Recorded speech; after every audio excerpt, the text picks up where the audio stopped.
आधा काम मत करो, सब्सक्राइब के साथ साथ बेल आइकॉन भी दबाओ।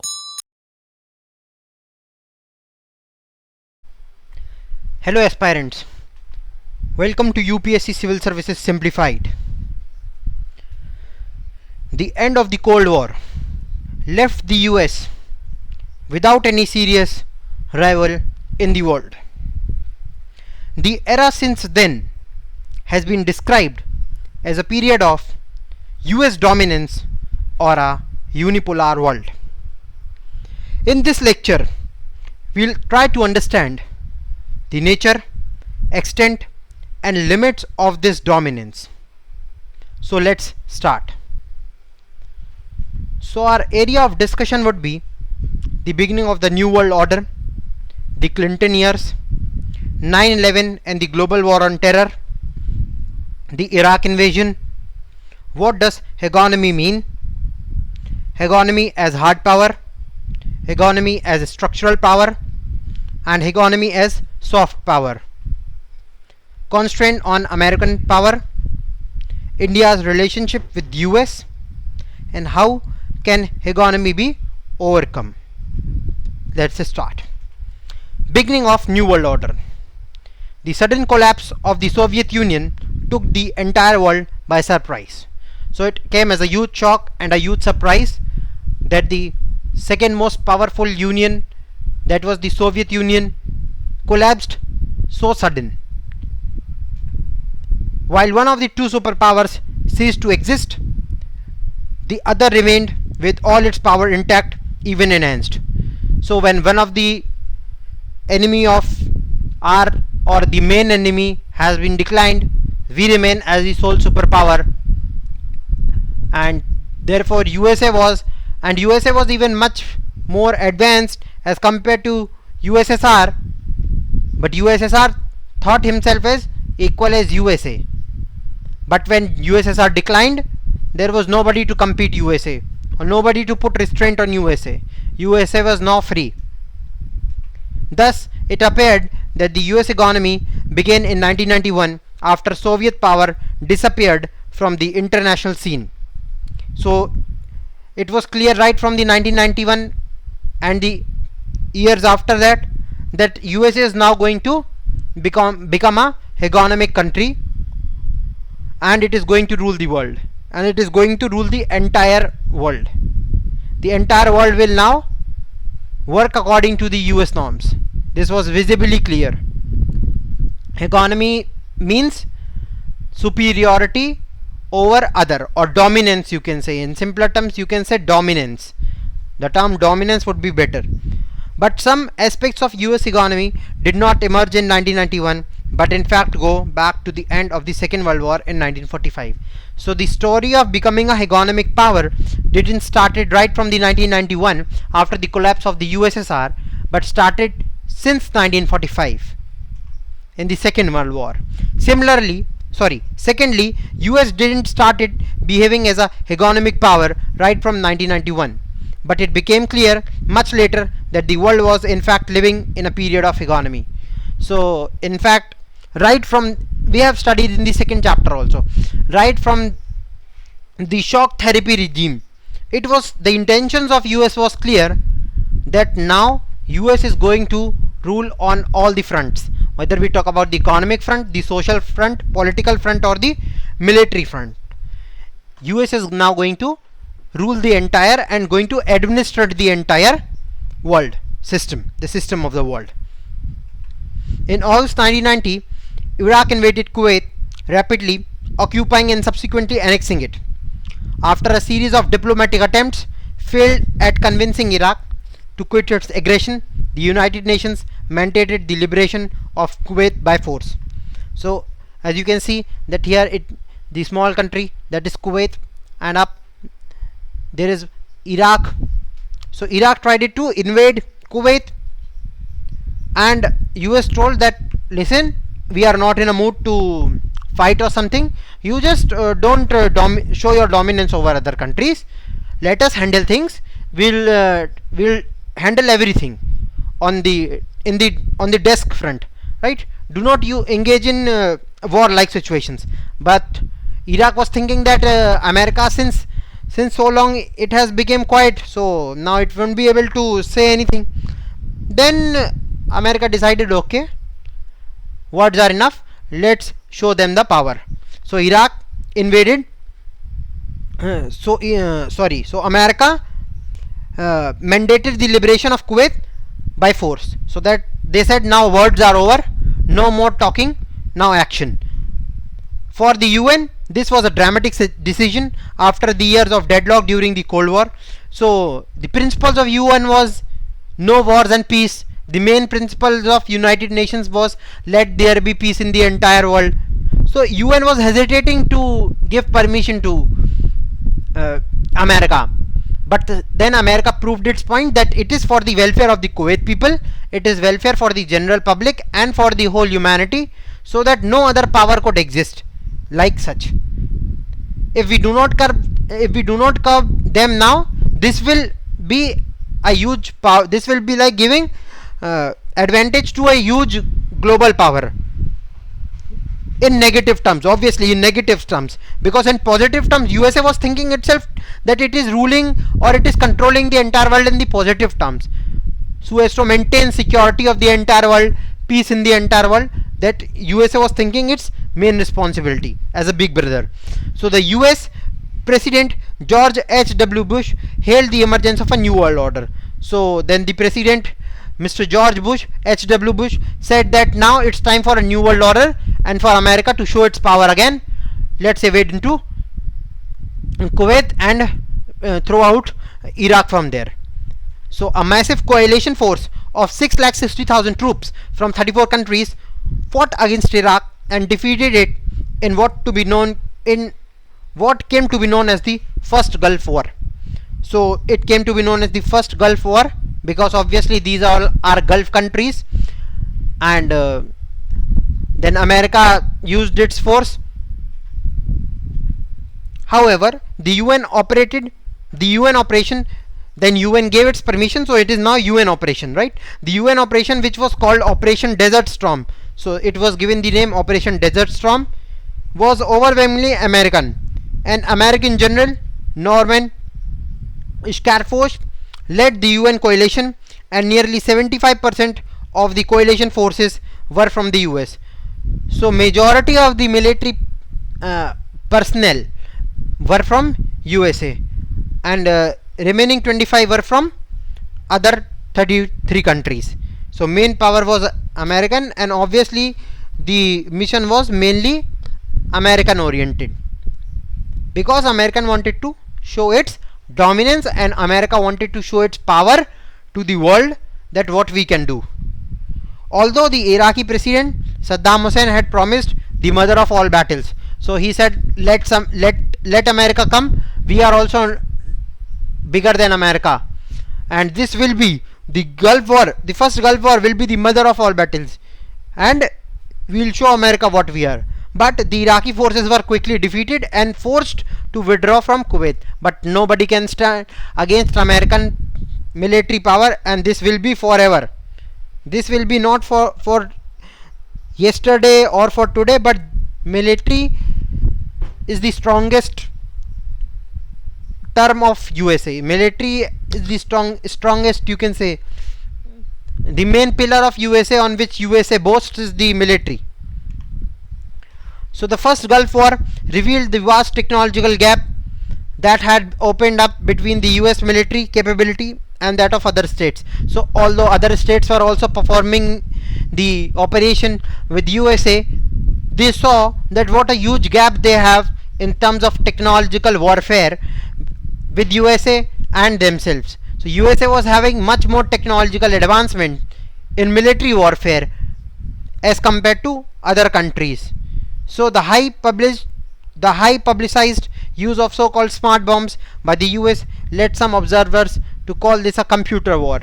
So this was operated from the USA by sitting on the desk, as also now you can see that USA is still now engaged in computer warfare, like how they killed the Iraq commander, the military commander, by sitting just on their desks on the comfort of their home. They killed the commander. from the drone. So widespread television coverage also made it a video game war, with viewers around the world watching the destruction of the Iraqi forces live on TV in the comfort of their living rooms. So everybody watched the operation, the actions of the military, the courage, the warfare, the tactics of USA power inside the Operation Desert Storm. How USA took the war, and within days USA took over the control of entire Kuwait and liberated it from Iraq. So actually USA was trying to show. USA was trying to create a mindset towards the entire world and the people of the entire world, that USA is supreme in all respects.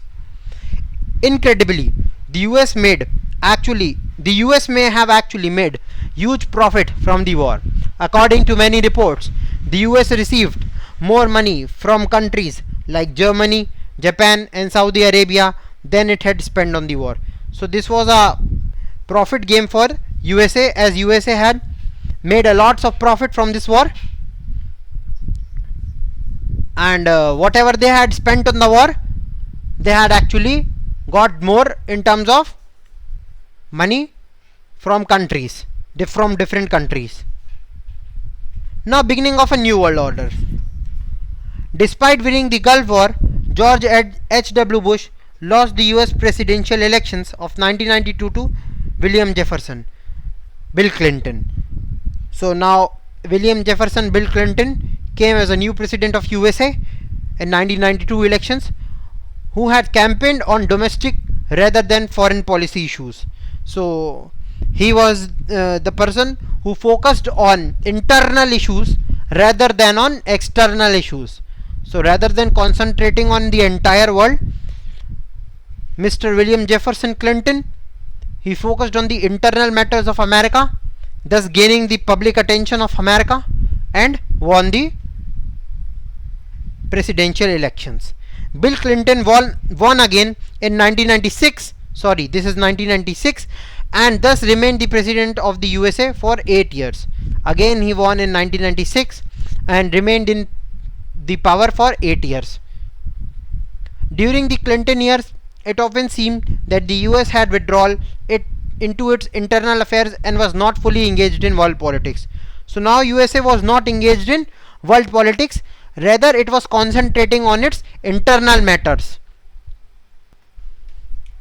In foreign policy, the Clinton government tended to focus on soft issues like democracy promotion, climate change and world trade, rather than on the hard politics of military power and security. So unlike the former president Bill Clinton, Bill Clinton was focusing on softer side to promote democracy, to promote peace, to promote harmony, to look on the climate change, and to focus on the world trade rather than on military power and security and warfare and protection against and for the some countries or the other. So nevertheless, the US on occasion did show its readiness to use military power even during the Clinton years. So no matter whoever the president may be, USA military is always ready to engage in warfare from any country, for any country. To maintain peace, to maintain humanity, USA military is always ready. The most important episode occurred in 1999 in response to Yugoslavian actions against the predominantly Albanian population in the province of Kosovo. So you can see a map here, the Yugoslavia you can see, and if you come down from the Yugoslavia, you can see Albania over here, and extreme northeast of the Albania is, you can see, a small province known as Kosovo. So Yugoslavia was trying to put pressure on Kosovo. The air forces of the NATO countries led by US bombarded targets around Yugoslavia for well over 2 months, forcing the downfall of the government of Slobodan Milosevic and the stationing of NATO force in Kosovo.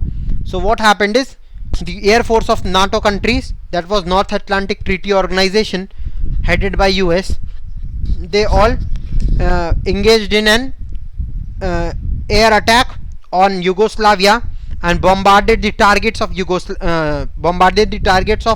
Yugoslavia and destroyed the camps and maintained an airbase over there. So another significant US military action during the Clinton years was in response to the bombing of the US embassies in Nairobi, which is in Kenya, and Dar es Salaam in Tanzania in 1998. So another serious incident that happened was the bombing of the US embassies in these two places. So as you can see, this you can see in Kenya is Nairobi, and you can see in Tanzania this is Dar es Salaam. So these bombings were attributed to Al Qaeda, a terrorist organization strongly influenced by extremist Islamist ideas. So this is when the name of the first terrorist organization, or you can say the classified name of the terrorist organization, which was kept confidential, came out, which was known as Al Qaeda, and it was influenced by extremist Islamist ideas. So extremist Islamist ideas is to enforce the ideas of Islam by terror, not by soft power, not by influencing people, but by terror. So this was the ideology of Al Qaeda, which was a terrorist organization. So within the few years of bombing, President Clinton ordered Operation Infinite Reach. Again, they have launched an operation which was known as Operation Infinite Reach, a series of cruise missiles strikes on Al Qaeda terrorist targets in Sudan and Afghanistan. So Al Qaeda was having its base in Sudan and Afghanistan, and USA dropped the bombing of cruise missiles. Cruise missiles were fired on their targets, on their bases in Sudan and Afghanistan, which this operation came to be known as Operation Infinite Reach under the President Clinton. The US did not bother about the UN sanction or provisions of the international law in this regard. It was alleged that some of the targets were civilian facilities unconnected to terrorism. In retrospect, this was merely the beginning. So obviously, remember one thing, in the war, the main loss is of the civilians, the common public. It is the common public who bear the most of the sufferings in the war. Neither the two countries suffer as much as the common public suffers. So it did not bother about the UN sanction because it was now upon the US. So whenever it will be upon the US will not think of any sanctions or any organization, because for it the country is first, the citizens of their countries are first, the sovereignty, the integrity is of their country, the security of their country is first. Now India is also following the same approach. Now the 9/11 and the global war on terror. So this was one of the devastating attacks in human history. On 11 September 2001, 19 hijackers hailing from a number of Arab countries took control of 4 American commercial aircraft shortly after they had taken off and flew them into the important buildings in the US. So the hijackers took the control of the aircraft, which were the commercial aircrafts, and they bombarded those airplanes into the main buildings of USA. And in the scientific study, it has been revealed that each aeroplane or each aircraft that was bombarded into the buildings, or you can say the towers and the Pentagon of USA, they acted as a missile. Each aeroplane acted as a missile because it was full of fuel. One airliner each crashed into the north and south towers of the World Trade Center in New York. So World Trade Center towers were one of the most beautiful buildings at that time, and it was considered the most important, where whole world trade used to be controlled from. So both those aeroplanes each were bombarded into the, or were crashed into the north and south towers, and many people lost their lives because who people were, lots of people were there on the aircraft, lots of thousands of people were working on the towers. So it was a huge loss to humanity. Another aircraft crashed into the Pentagon building in Arlington, Virginia, where the US Defense Department is headquartered. So the US Department headquarters is known as the Pentagon building, and another aeroplane or aircraft bombarded into or crashed into the Pentagon, destroying the entire Pentagon building. The fourth aircraft, presumably bound for the Capitol building of the US Congress, came down in a field in Pennsylvania. So Capitol building is where the US president lives, and this was targeted. The fourth aircraft was targeted for that, but the luck of the Capitol building was very good, as it bombarded into the Pennsylvania, into the fields of Pennsylvania. The attacks came to be known as 9/11. So 9th month, that was September, and 11th was the day. So 9/11, the attack came to be known as the 9/11 attacks. The attacks killed nearly 3,000 persons. Actually this figure is more, but this is the actual, the on documents, on paper, you can say on paper record is approximately somewhat around 3,000, but it is more than that.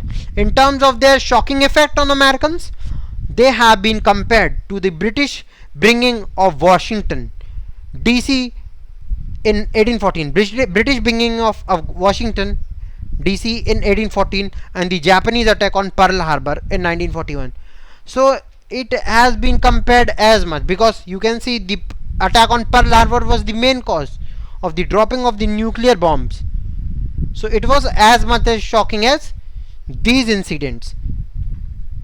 However, in terms of loss of life, 9/11 was the most severe attack on US soil since the founding of the country in 1776. So US has not seen such a casualty, human casualty, since its formation. So this was the first attack, and USA and USA government was shocked, and as a result entire world was shocked that now what USA will do.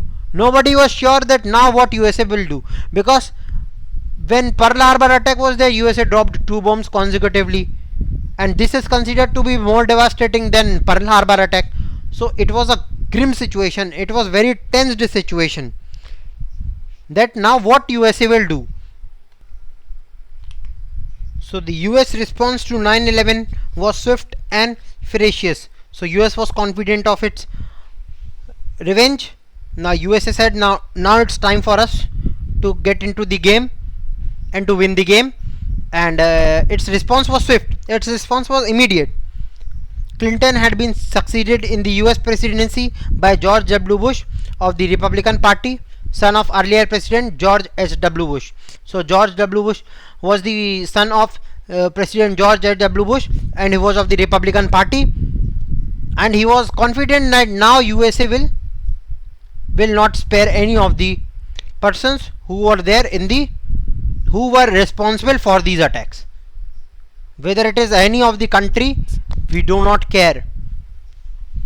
So unlike Clinton, Bush had a much harder view of US interests and the means by which to advance them. So US President Mr. Clinton was confident of himself that he is of much harder view, and he'll do anything to gain interest for USA.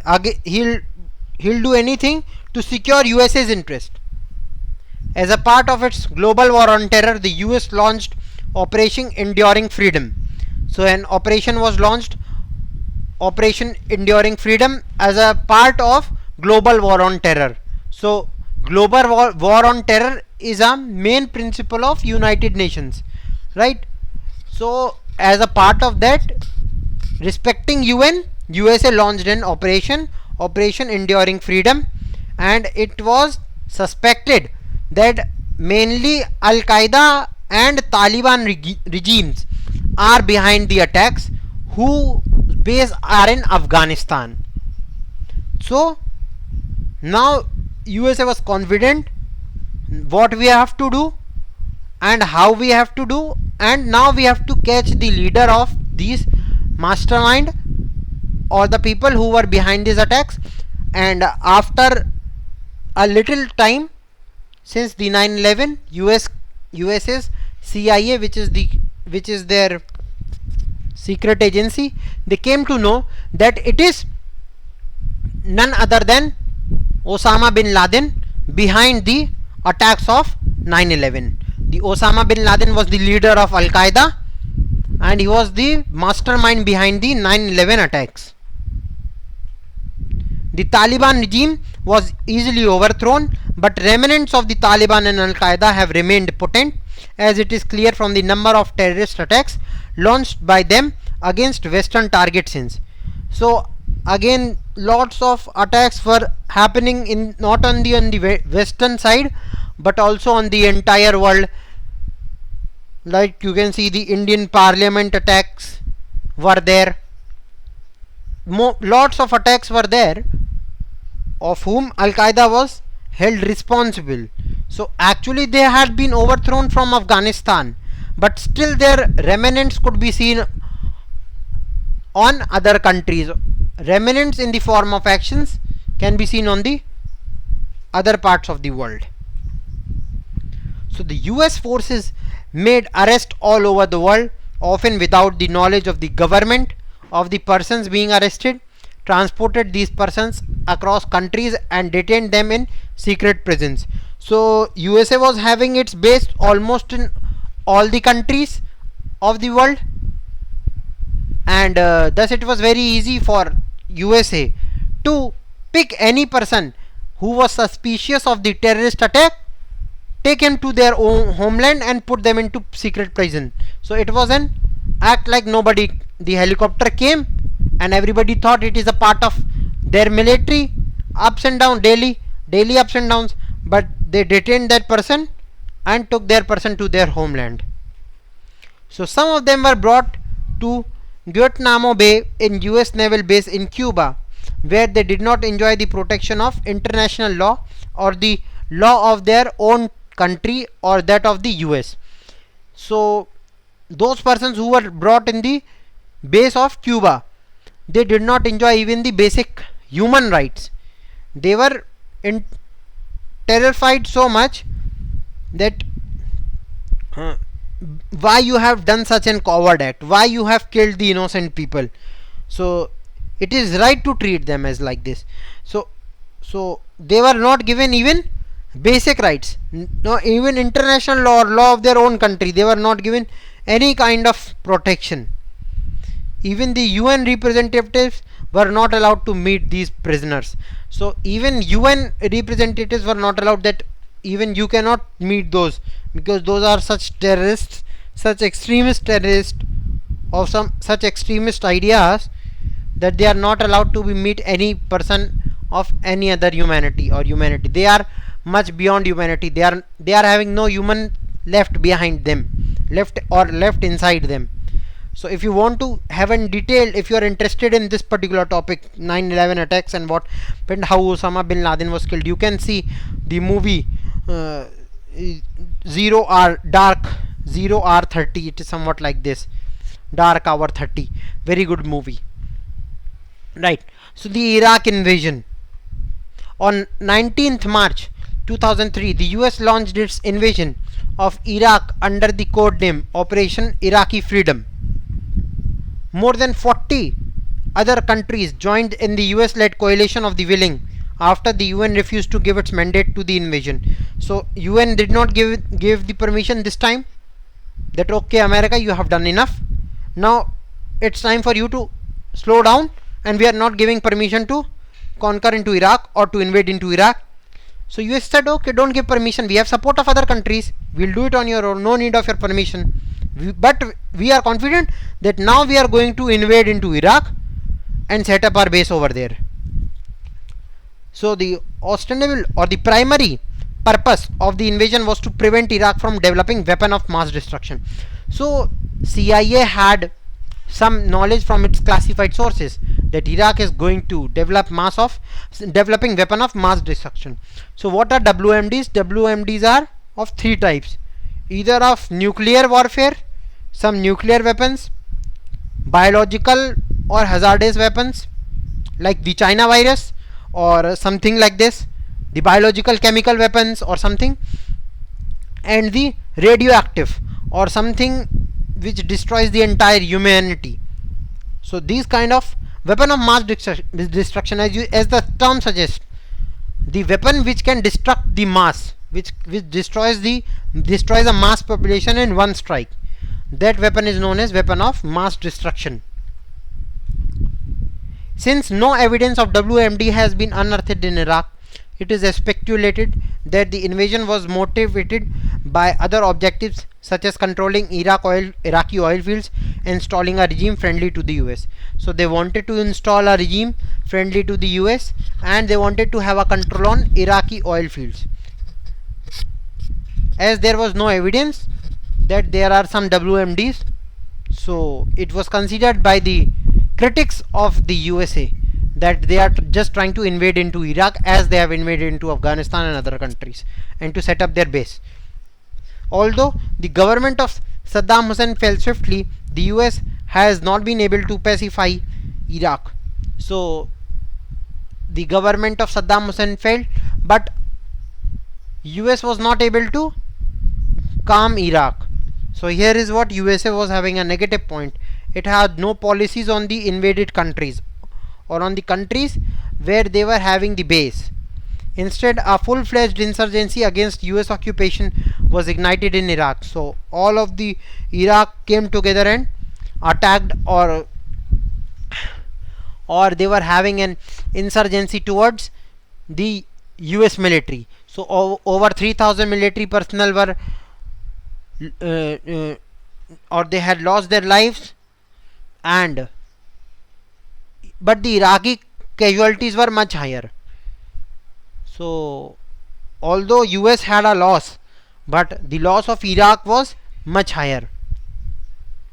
It is conservatively estimated that 50,000 Iraqi civilians have been killed since the US led invasion. It is now widely recognized that the US invasion of Iraq was, in some crucial respects, both a military and a political failure. So now here it was both a political failure and a military failure for the US. So what does hegemony mean? Politics is all about power. Just as the individuals wanted to gain and retain power, groups too want to gain and retain power. We routinely talk of someone becoming powerful or someone doing something for power. So power is the most important thing. If you have power, you have everything.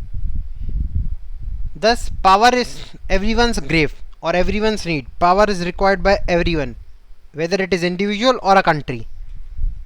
So in the case of world politics too, countries and group of countries are constantly trying to gain and retain power. This power is in the form of military domination, economic power, political clout and cultural superiority. So it can be in any terms, whether military, economic, political or cultural. It can be in any, or it can be in all the four aspects. The domination or it is known as hegemony, right?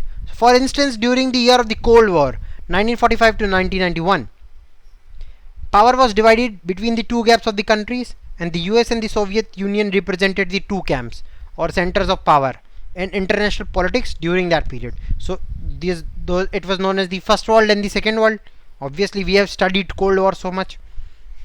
The collapse of the Soviet Union left the world with only a single power, that was the United States of America. So only single power was left. As the collapse of the Soviet Union was completely destroyed. So USA was the only single power that was left with the world. The international system dominated by a sole superpower or hyperpower is called a unipolar system, which is also known as the hegemony in international system. So it is known as the international system by the one power, only one center of power, which is known as hegemony.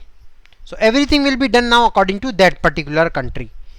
keeping that particular country in mind, respecting the rules and regulations made by that country.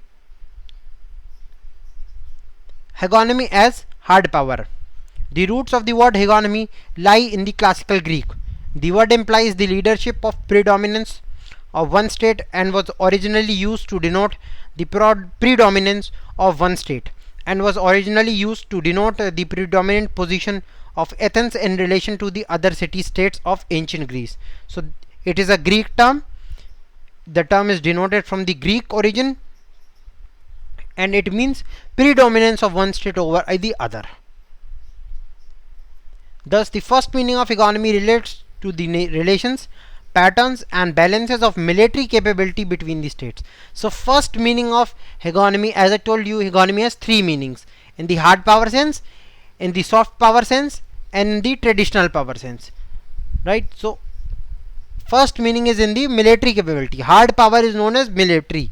Hard power means to use power, in the sense of military capability. A country is built with its military also. The main strength of one's country is its military. A country whose military is not powerful is not considered as a country having much power. So a military of a country is considered as the powerful aspect for that country. Okay, so military capability between the states. It is this notion of hegemony as military predominance that is especially germane to current position and role of the US in the world politics. So USA's main power is military. USA's military is considered as the one of the best and it tops in all aspects. The bedrock of contemporary US power lies in the overwhelming superiority of its military power. American military dominance today is both absolute and relative. So American military, the dominance of American military is absolute in both the terms. But my personal suggestion is that they are not as much efficient as Indian military. Indian military is the best, no doubt. I don't consider any other country's military as the best. Every country is having their best good military. All military personnel are good. They are serving their countries and they are doing the best job ever. But Indian military is the best. I don't know. It is for sure. So in absolute terms, the US today has military capabilities that can reach any point on the planet accurately. The best example is the assassination or the killing. Not assassination is not a good word over here because that person was extremely bad. The killing of Osama bin Laden.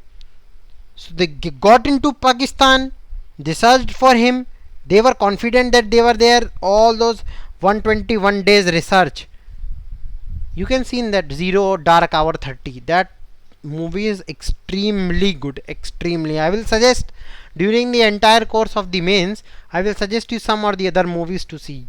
It will be a mode of refreshment also and for knowledge also. So in spite of watching Bollywood movies, watch movies which I will suggest you and it will be of great help. This movie Zero Dark Hour 30, excellent movie. So they have the capability of reaching any point on the planet and they are very lethal in nature, very destructive. Their one man is equal to thousands of ordinary people and in real time, thereby crippling the adversary while its own forces are sheltered to the maximum extent possible from the dangers of the war. So they are prepared for any kinds of war and they are always aware of the possible dangers of the war. So they are prepared, always prepared in all aspects. But even more awesome than the absolute capability of the US is the fact that no other power today can remotely match them. The main reason is the US today spends more on its military capability than the next 12 powers combined. So if you combine all the next 12 powers other than USA, if you combine all those military expenditure, USA expends equal to that. So if you spend on military, your military will strengthen, no doubt in that. But you have to spend. There is no doubt, if you don't spend, your military will not get it, because military needs good food, good equipments, good shelter, good salary. That only they will be devoted towards their country. They will not be worried about their children and their family future. So this is all. Furthermore, a large chunk of the Pentagon's budget goes into military research and development. So R&D, research and development, is one of the most important aspects of any country. Whether we talk about the military, the technology, R&D, research and development, this is one area where government should focus the most.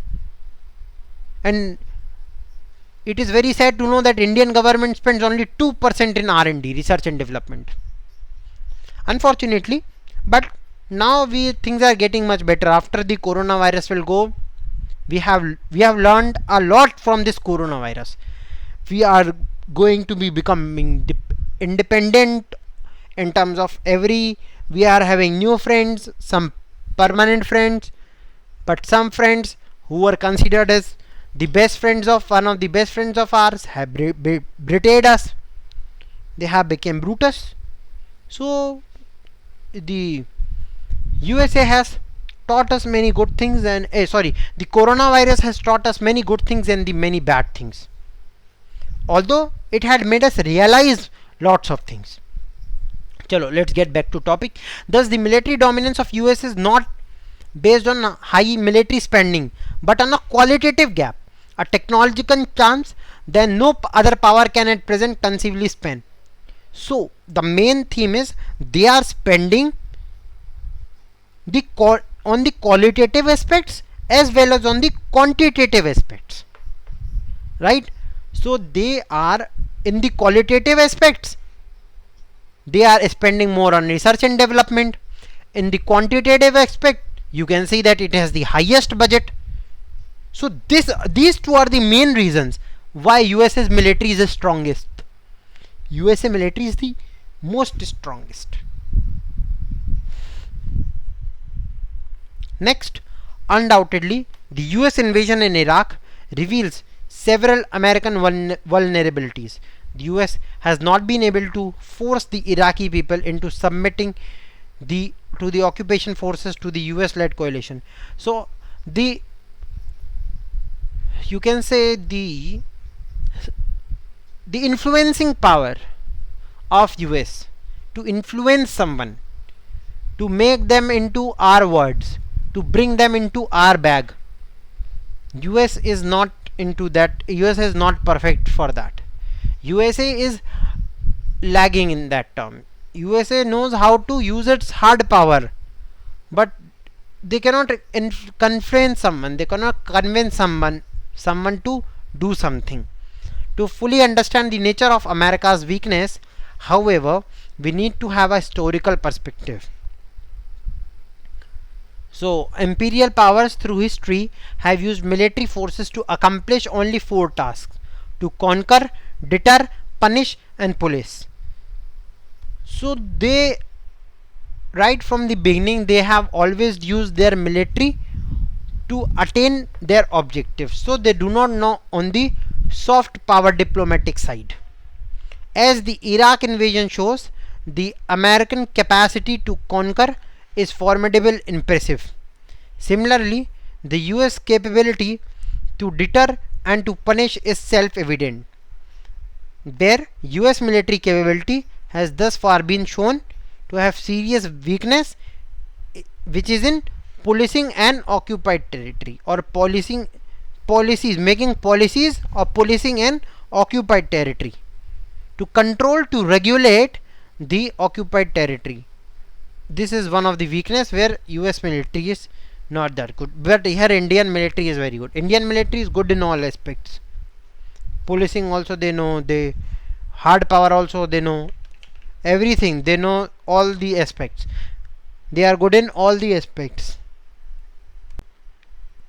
Next is hegemony as structural power.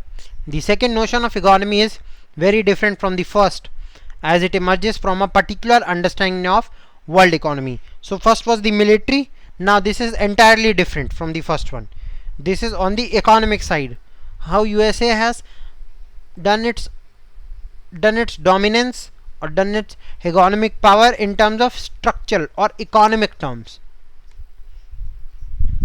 The basic idea is that an open world economy requires a hegemon or dominant power to support its creation and existence. So open world economy requires a dominant power who can create laws and regulate them. So the hegemon must possess both the ability and the desire to establish certain norms for order and must sustain the global structure. The hegemon usually does this to its own advantage, but often to its relevant detriment, as its competitors take advantage of the openness of the world economy without paying the cost of its maintaining the openness. So if there is an open economy, entire world will trade with one another, but the country which will be in hegemony, the country which will be having the most influenced power or will be the leader, will enjoy more benefits, and first it will do for its own advantage. So first it will trade for its own, first it will import and export from its own country, and then they will make rules and regulations for other countries. So economy in the second sense is reflected in the role played by the US. Hegemony in the second sense is reflected in the role played by the US in providing global public goods. By public goods, we mean that those goods that can be consumed by one person without reducing the amount of goods available for someone else. Best examples: fresh air, roads, sea routes. In the context of world economy, the best examples of the global public good are sea lanes of communication, SLOC in short, the sea routes commonly used by merchant ships, free trade in an open world economy. So free world trade in an open world economy is not possible without sea lanes of communication. Sea route is very important, right from the ancient trade till now until further on. Sea trade is very important.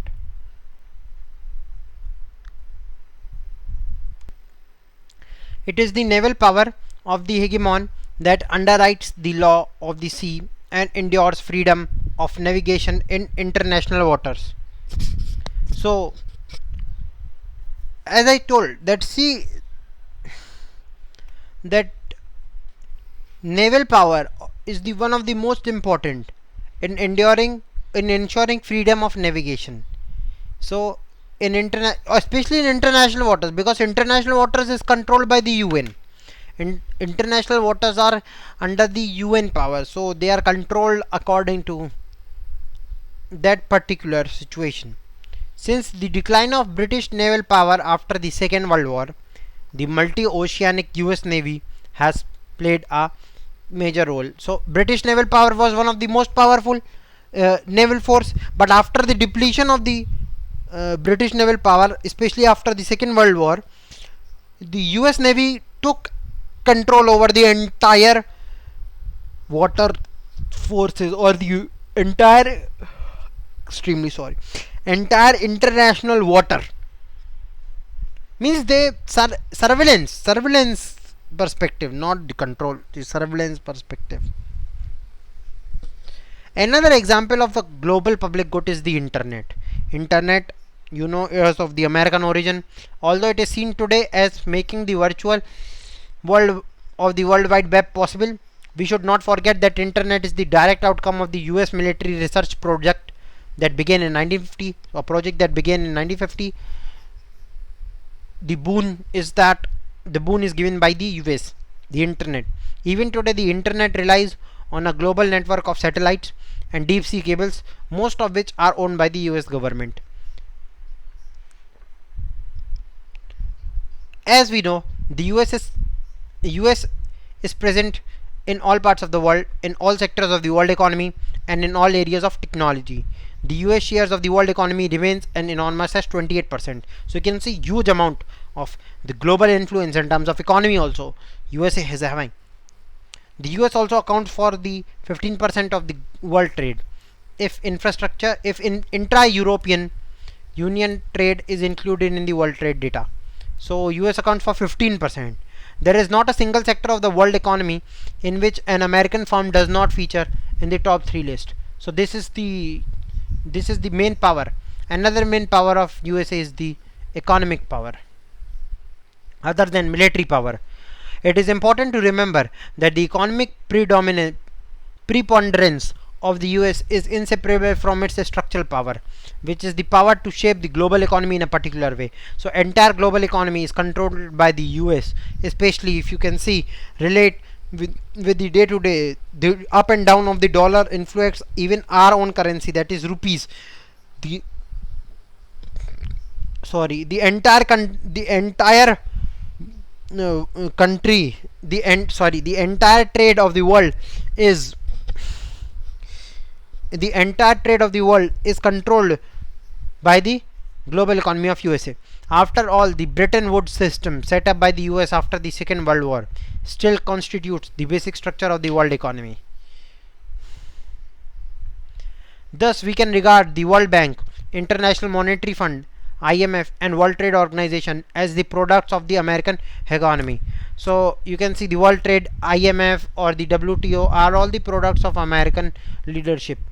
A classic example of structural power is of the US in the academic degrees called the Masters of Business Administration, MBA. So this is an term which is introduced by USA. The idea that business is a profession that depends upon skills that can be taught in a university is uniquely American. The first business school in the world, the Wharton School at the University of Pennsylvania, was established in 1881. The first MBA courses were initiated around 1900. Today, there is no country in the world in which the MBA is not a prestigious academic degree. So MBA now is famous all over the world. Now economy as soft power. USA economy is not purely in military and economic terms, but also in the ideological or the cultural dimension as well. This third sense of economy is about the capacity to manufacture consent. So now this is one of the soft power. This is one of the aspect of soft power, right? So to influence people in the terms of cultural dimensions. Culturally, here economy is about the capacity to manufacture consent, which implies class ascendancy in the social, political and particularly ideological spheres. To influence the country and their people socially, politically and on the ideological spheres. This is known as the soft power economy. So economy arises when the dominant class or country can win the consent of dominated classes by persuading the dominated classes to view the world in a manner favorable to the ascendancy of the dominant class. Adapted to the field of world politics, this notion of economy suggests that the dominant power deploys not only military power but also ideological resources to shape the behavior of the competing and lesser powers. So other terms, they are influencing them culturally. They are influencing them through the brain, not through the warfare tactics or through economy, but through brain. Inside their brains, they are dominating them. The America is dominating the other country. The behavior of the weaker countries is influenced in ways that favors the interest of the most powerful country. In particular, its desire to remain predominant. Consent, in other words, goes hand in hand with and is often more effective than coercion. So coercion is when you threaten someone by force or by using weaponry term, right? Coercion is like you threaten someone, but the America has the power to influence the entire world. The America has the power to influence people. So this is such the power of America. The predominance of US in the world today is based not only on its military power and economic progress, but also on its cultural presence. So again, three terms: military, economic and cultural. USA is dominating on all these three aspects.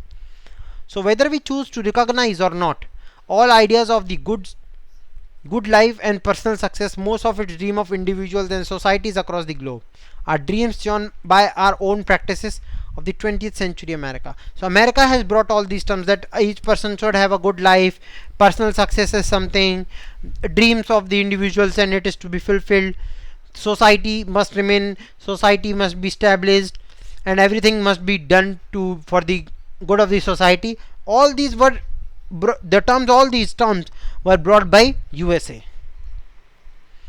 America is the most seductive and in this sense the most powerful culture on earth. No doubt India is having rich culture, but the powerful culture. India is having a rich culture, but the culture of India is not such that it can influence someone. The culture of India is held in itself. Although nowadays the culture of India is expanding throughout the world. Everybody is embracing India's culture. Whether we talk about wearing of traditional dresses like sari, kurta, pajama, or by greeting by joining hands, everybody is praising those terms and policies. Terms and norms of India. But still, the influencing power is of America. This attribute is called soft power, the ability to persuade rather than coerce, and over time we get so used to it that we hardly notice it. So India is overwhelmingly influenced by American culture. How? I will tell you in the later phase. During the Cold War, the US found it difficult to score victories against the Soviet Union in the realm of hard power because Russia was also spending much of its budget on military terms. So USA, it was equally competitive to USA. So USA knew that we cannot win on the hard power side. It was in the area of structural power and the soft power that the US scored notable victories. So it developed itself economically and on the soft power side in comparison to USSR much more higher, and people of them were thinking themselves as less qualified or less advanced as compared to USA. Although the Soviet centrally planned economy provided an alternate model of internal economic organization, the world economy throughout the Cold War years remained a world capitalist economy, but it was in the area of soft power that the US ultimately triumphed or won. The meaning of triumphant is to win. The US was able to engineer a generation divide in Soviet society on the basis of a cultural product. So USA as a soft power hit the common people, the minds of the common people, that we are less advanced as compared to USA. But our government is saying that we are more advanced. So why there is a gap, the cultural gap between the two countries? And this was also one of the main reason, as I told you in the end of bipolarity chapter. This was also one of the main reason for the downfall of USSR. So what I was telling about the influencing power is this, that if you eat healthy vegetables and you live a healthy lifestyle, you wear traditional dresses, you live simple, you are considered as a boring person, old, or you are often considered as poor. But if you eat fast food, eat lots of you wear good western dresses and you look astonishing at the same time, but you forget your culture, you look cool, classy, rich. I am not against western culture, but the thing is that there should be a balance between both, as simple as that. And I am no one, and hence my personal views are not to be given attention at all costs. Now, constraints on American power. So constraint is to put end, not to put an end, but to restrict, as this person is restricted by chains. So same, history tells us that empires decline because they decay from within. Similarly, the biggest constraints to American hegemony lie within the heart of hegemony itself, right? So America is actually internally little weak. We can extremely sorry for this. We can identify three constraints on American power, and none of these constraints seem to operate in the years following 9/11. However, it now appears that all the three of these constraints are slowly beginning to operate again. So after fall 9/11, after that USA was confident, now we have to bring an end on terror. USA was confident for that, and USA had brought about 50 to 60% of terrorism. USA has cut down. So what is this? Sorry for this. The USA constraint is in the institutional architecture state itself, a system of division of powers between the government. So the main meaning of this is, I forgot to remove this Black Lives Matter. So actually the meaning of this is, you can see how USA, people of USA internally protested against the discrimination between the whites and the blacks, and they put the pressure on the government to stand and to make laws against this indiscrimination. So the second constraint American power is also domestic in nature. The first is also domestic, second is also, that stems from the open nature of American society. American society is having a very open nature. Although the American mass media may from time to time impose or promote a particular perspective on domestic public opinion in the US, there is nevertheless a deep skepticism or doubt regarding the methods and purposes of government in American political culture. This factor in the long run is a huge constraint on US military action overseas. So you can see that such kind of actions put some kind of restrictions on US military. However, in the third constraint on the US, that appears that most important, there is only one organization in the international system that could possibly moderate the exercise of American power today, and that is the North Atlantic Treaty Organization. So decisions of NATO have an impact on US.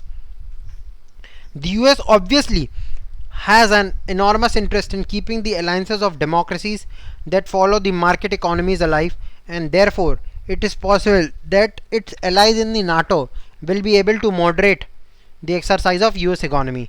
So NATO has that influence. The countries that are the members of NATO have that influence to moderate the exercise of US economy, or to influence the economic power of USA. Now India's relationship with US.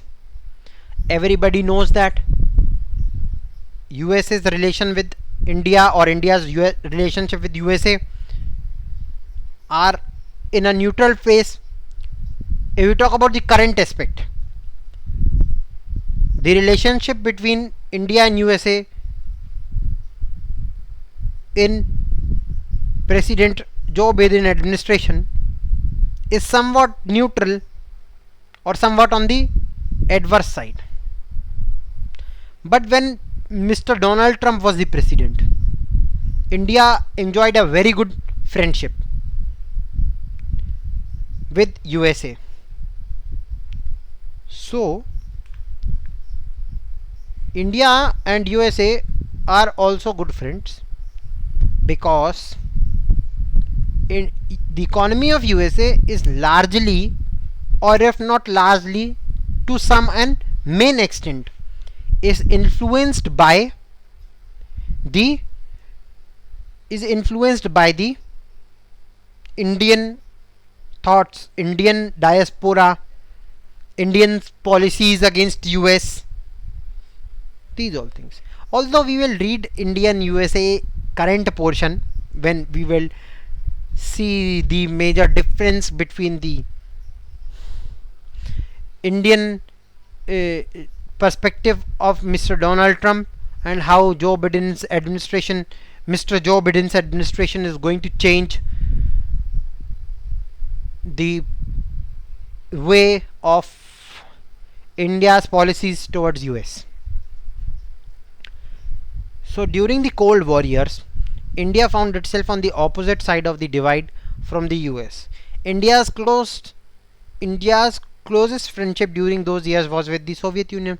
Although India was a part of the non-aligned movement and it was neither with the first world nor the second world, but America was not supporting India as supported India needed support. So at that time Soviet Union came into, and it expanded its hands for US's friends for India's friendship, and India joined hands. India shook hands with USSR or the Soviet Union for the help and develop them economically, structurally. After the collapse of the Soviet Union, India suddenly found itself friendless in an uncertainly hostile international environment. So India found itself, now we have no friends, my best friend has already lost its power. So what if you lose your best friend? Then you become hostile, then you have to search for another friend. Although no friend can fill the gap of your best friend, but still you will be in search of a best friend again. Although not a best friend but a good friend. So same situation with India. However, these were also the years when India decided to liberalize its economy and integrate with the global economy. So as a result, and this was also one of the factors why LPG was introduced. This was also one of the factors why LPG was introduced. So India, what India did? India brought LPG and it opened its economy, so that the wideness of that friendship was not felt, because here friendship was here USSR came down, India felt that shock, but at the same time Indian economy was open, so that shock was almost filled. India was busy over there, but still no doubt USSR, especially USSR, succeeded with Russia succeeded with the USSR, and Russia is our forever friend. Again I'm telling you this, and forever Russia is our evergreen friend, forever friend. This policy and India's impressive economic growth rates in recent years have made the country an alternative economic partner for a number of countries including the US. So actually US traditionally came as the trade partner. So in these recent years, two new factors have emerged in Indo-US relations, which relate to technological dimension and the role of Indian American diaspora. Indeed, these two factors are interrelated. So obviously lots of Indian people live in America, lots of Indian origin people live in America, and economy is highly influenced by them. And also lots of people are there on the technological dimension, and lots of Indian origin people are there who are on the technological dimensional side. They are working as Indo-American on the technological aspect. So both are interrelated. Consider the following facts. The US absorbs about 65% of India's total exports in the software sector. Okay, so 35% of the technical staff of Boeing is estimated to be of Indian origin. 3 lakh Indian works in the Silicon Valley. 15% of the all high-tech startups are by Indian Americans. So you can see how much Indian people have influenced how much Indian people have influenced Americans. You can see this. Like all other countries, India too has to decide exactly what type of relationship it wants with the US in this phase of global economy. So India knows how much we have to do friendship with. India knows limits. India knows one thing of good about India is not that type of country whose interests would be hampered with the actions of other countries. India knows how to balance everything, especially the foreign part of the foreign affairs of India, and especially one of our most important gem, our foreign minister, Mr. S. Jaishankar. He is one of the greatest foreign minister after Mrs. Sushma Swaraj India has seen. Although there are many good foreign ministers, but now India is emerging, the global economy. All foreign ministers are good. I am not saying that I am against one, or the policies of all the foreign ministers are good. But Mr. Jaishankar, having the past experience of 35 years as an Indian foreign services, he is able to handle things diplomatically. He's able to handle things in a very peaceful manner. He knows where to hurt. He knows where to hit with the hard power. He knows where to hit with the structural. He knows where to hit with the soft. Such balanced person he is. But the choices are not exactly easy. But these choices or the limits, the decision of these limits are not that easy. As within India, the debate seems to around three possible strategies. Those Indian analysts who see international politics largely in terms of military power are fearful that growing closeness between India and the US, okay, because USA is again military structural very good, India not that up to that, but still very good. India no doubt military power one of the best. They would prefer that India maintains its aloofness from Washington and focuses upon increasing its own comprehensive national power. So one of the ideologists, thinkers, the society of one of the thinkers thinks that India should aloof itself from Washington and focus upon itself. These are just thoughts. See, every political thinker, every international relations thinkers are having their own thoughts. So thought varies. Other analysts see the growing convergence of interests between the US and India as a historic opportunity for India. They advocate a strategy that would allow India to take advantage of US economy and the mutual convergences to establish the best possible option for itself. So they know how USA is influencing India and how India's policies is influencing USA. So they know how USA is going to influence itself. And also on the first aspect, they say that if India aloofs itself from Washington, then it is only going to hurt India in the long run. It is not going to hurt either of the two countries, but either of the other countries, but only it will hurt India, because now India is a developing economy but USA is developed economy. First we have to think about this gap, that USA is developed economy but India is developing economy, and no developing economy can become developed if it is not having support of a developed economy. We need to have support of developed economy. A third group of analysts would advocate that the lead of establishing a coalition of countries from the developing world. Over time, this coalition would become powerful and may succeed in weaning the economy away from its dominating ways. So, third wall of analysts say that India should think in such a way, or India should establish in such a way that it gives competition. Again I'll say that competition, India will give competition to USA, no doubt in that, but still India needs time, especially in the COVID crisis. This NCRT is written long time ago, some of them has not been updated, but in COVID times everybody can understand that now India is somewhat 2 to 3 years behind. The economy of India is somewhat came down. The graph of GDP came down. Lots of people have came from below poverty line. Lots of people, middle class, have came to poverty line.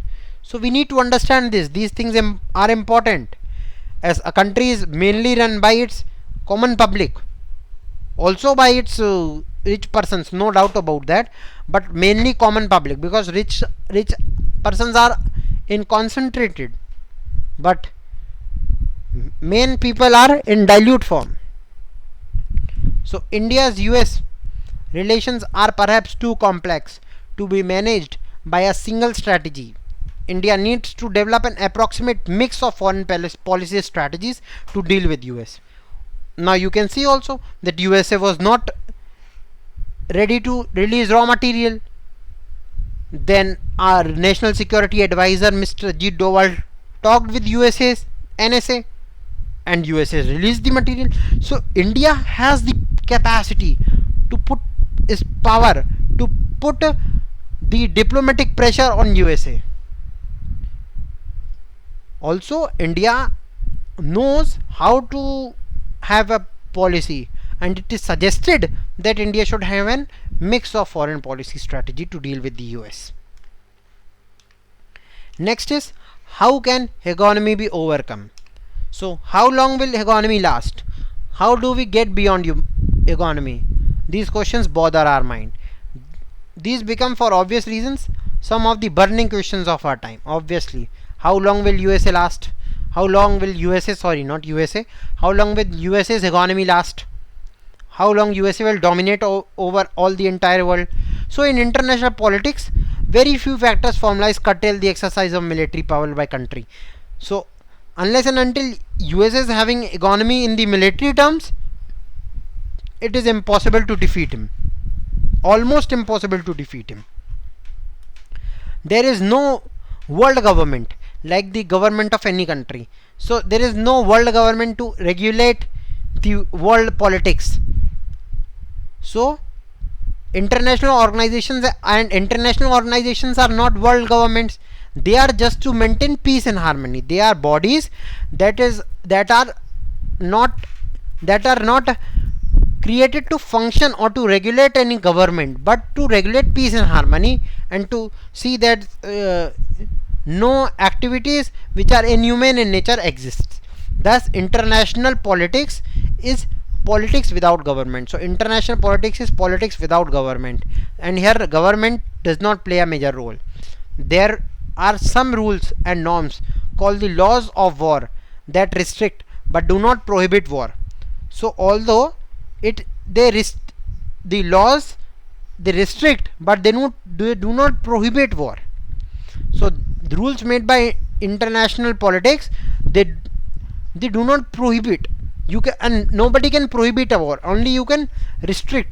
But once the spark of the war is struck, the war is unprohibited, inevitable. The war is inevitable. But few states will interest or burden their security to international law alone. But some few states which are small, and they depend upon international international front only. So in the short term, we must recognize that no single power is anywhere near balancing the US military.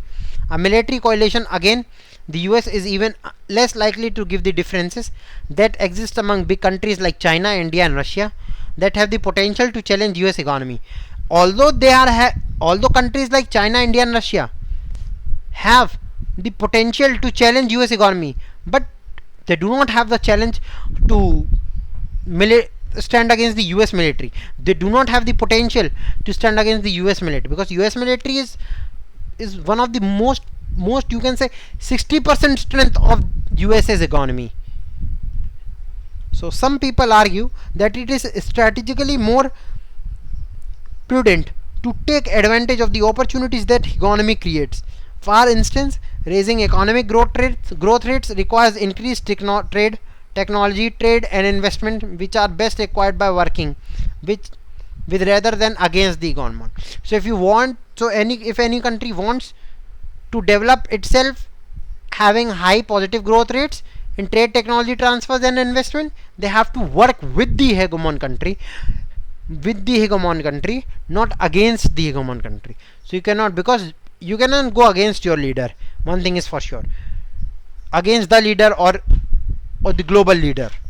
Thus it is suggested that instead of engaging in activities opposed to the economic power, it may be advisable to extract benefits by operating within the economic system.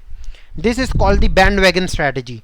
So what is bandwagon strategy is that if you want your welfare, if you want your good, then you have to work with the economic power, not against the economic power. So you cannot think of destroying that economic power. Only you can take your own interest, and to develop your own interest, you have to work with the economic power. Another strategy opens to the state is to hide, which implies staying as far removed from the dominant power as possible. There are many examples of this behavior. China, Russia and the European Union, all of them in different ways are seeking to stay below the radar, as it were, and not overly and unduly antagonize the US. So all these countries, they are not trying to go against with the US, but they remain aloof from the aloof from the situations that US create, or aloof from the economy that US creates. So they, in, you can say in some terms, they hide themselves from the entire, US working. Okay, so means they do not engage with USA so frequently because they know that USA's economy is much more higher than them. So however, this would not seem to be viable for the big second rank powers for very long. While it may be an attractive, viable policies for small states, it is hard to imagine mega states like China, India and Russia, or huge agglomerations, which is also known as mass, such as the European Union, being able to hide for any substantial length of time. So they do not hide, rather they prefer to work with the US norms up to some extent, and they also try to influence US's economy at the same time. So they work with the balanced approach, but at the same time they do not let their US's economy curb their own interests. So some people believe that resistance to American economy may not come from other states, which, as we have seen, are powerless to confront the US today. No country is almost able to influence the power, but rather than from the non-state actors. These people say that only the non-state actors. So they say that only a non-state actors can bring the economy of America down to in some extent. Like for example, these challenges to American economy will emerge in the economic and cultural realms, and will come from a combination of non-governmental organizations, social movements and public opinion. It may arise from sections of the media and intellectuals, artists and writers. These various sectors may form links across national boundaries, including with Americans, to criticize and resist US policies. Now you can consider situation like we are all living in a global village, and are all neighbors of the village headman. So we all are living in global village, and we are living in the neighbors of the village headman. So now if the behavior of headman becomes intolerable, we will not have the option to leave the global village. We are not having the option to leave the global village, but this is only world, as this is the only world where we live and the only village we have. So resistance will then become the only option available. So now, as per today, USA's economy is controlled, although it is dominant and USA is a superior, USA is a superpower, but all other countries' policies are also given equal respect and treatment. But if in some case USA tries to increase its economic power or tries to dominate, then resistance will come as an alternate way. But my personal suggestion is that USA will not do this, because USA's interests are also with the whole world. If whole world's interests are with the US, then USA's whole interests are also with the whole world, and it has to work according to with the whole world so as to maintain its economy, global trade and its value in the world. So this was all about the US economy in world politics. I hope it is clear that how USA has had dominated the whole world and still is now considered as the superpower and is the superpower of the world. Okay, so the exercises, the PDF, the questions, MCQ, short notes, mind maps, etc. will be sent by today in the group. Also, one thing I would like to make clear over here is that some of my dearest colleagues are thinking that whatever, by making these videos I am doing spoon feeding. No, my dear friend, spoon feeding is entirely different. What I am trying to get you aloof from this entire garbage that is there in the market of the civil services, and we are not thinking of bigger jumps, but we are taking small steps towards reaching our goal towards our journey of the civil services examination. I hope the lecture is clear. If I have made some mistakes, please forgive me as your small brother. Thank you. Have a great day and stay safe from the coronavirus. As we all are aware that the third wave is going to come, so please be aware of the third wave. And my energy was little bit down in the middle as my phone was ringing and one of my best friend's big brother, whose daughter was just 3 months old, have expired. So it is an entire shock to me, and my brain was entirely filled with terror, or I can say it was entirely shaken. So I'm extremely sorry for that, and I'll take care that not to engage in such kind of disturbances in the next lecture. Thank you, and please forgive me. Have a great day. Stay safe.